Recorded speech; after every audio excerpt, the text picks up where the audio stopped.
The outer of an outer is outer square, outer cube, outer pro max, you'll figure out the naming. But what if, just what if, Arknights characters were to receive a second outer? Now, this video will have spoilers. It's going to talk about something that happened in CN, so if you don't know of it, you could leave, although I think most of you know what I'm talking about, okay? You got a countdown timer. 3, 2, 1, and that's right, the third Chen. So let's talk about Chen the Dawn Streak. It's a pretty divided topic in the global space. Some people like it and some people don't. This video is to discuss the different perspectives that people are having. Now, our global space have lots of people who don't read the story, and I can't blame them.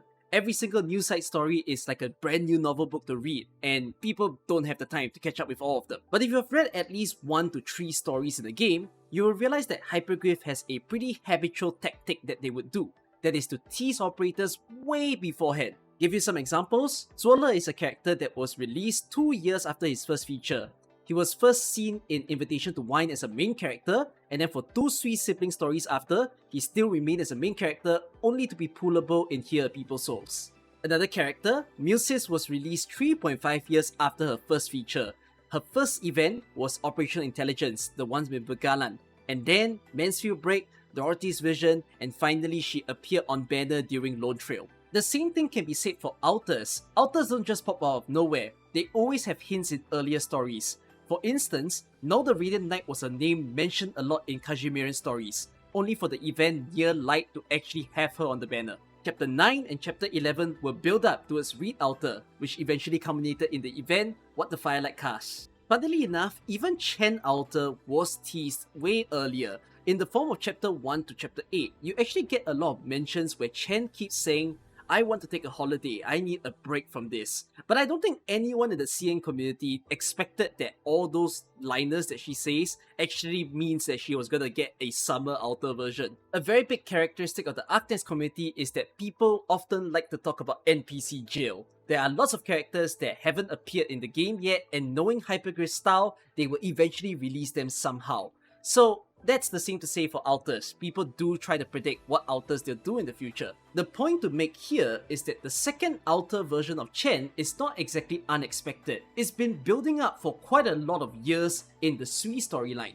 I haven't been able to read up all of Arknight's story. Yes, I haven't read Babel, Lone Trail, Chapter 14 and 15, but I will get there eventually.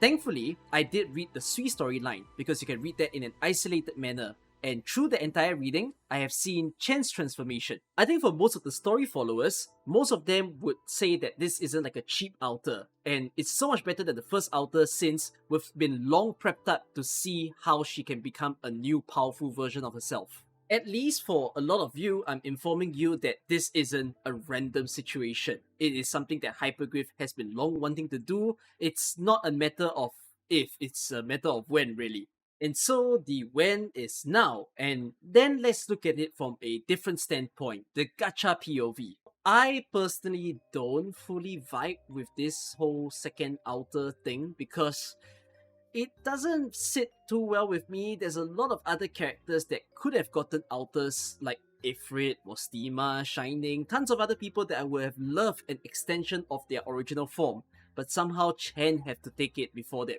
That is really all the trouble I have with it, but other people do find bigger problems for themselves. Like for instance, some people call it a gacha bait, or that this is their way of trying to be greedy and get more money from people.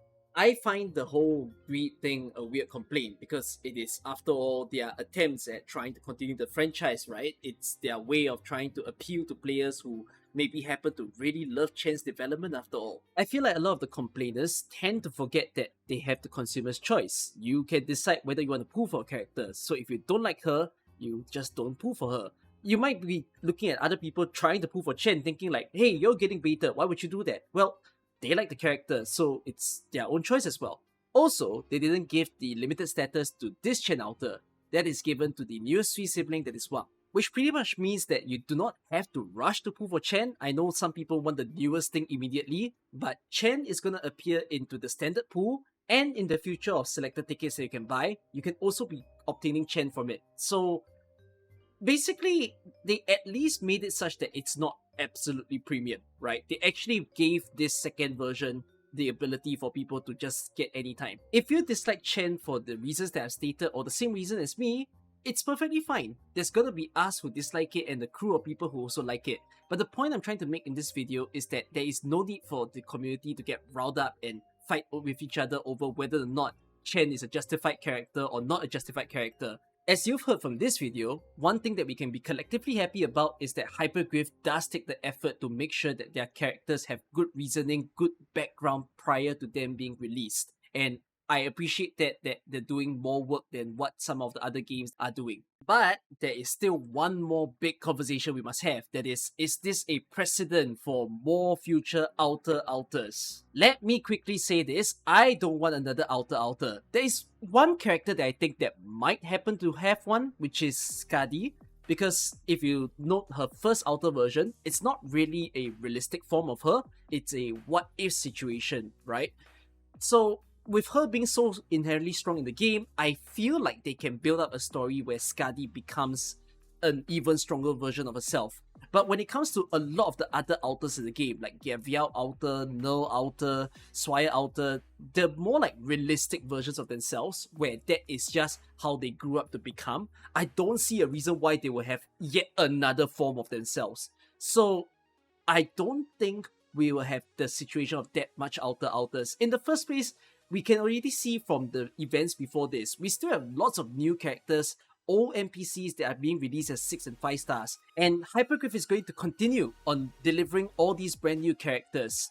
Time to time, we're going to see an Outer, but I really do think it's going to be a long while before we see another form of an Outer character happening. At least a year, I would say. I'd be surprised if it's less than a year, but I feel pretty cozy about that sort of prediction that we'll be fine, because even when I say that she might get a better version, I think that's gonna be a while. They haven't really built on Skadi's story as much recently, so it's not the same as Chen, where they've been doing that every single year. Simply put, yes, the gates are open, but I don't think it's as free flow as what some people are predicting it to be. You know, just follow on the stories. I think Hyperglyph needs to go on a constant train of every single NPC getting released on us, to be honest. So many people are still not a playable character yet, and I'm pretty certain they can join Rhodes Island, and I look forward to that. Alright, now you are invited into the comment section. Tell me if you like Chen Outer the second, whether you hate it, you love it, and what do you think in terms of the future of what Hyperglyph will release as characters, alright? You're free to voice your opinion. I look forward to reading them. See you guys. Bye.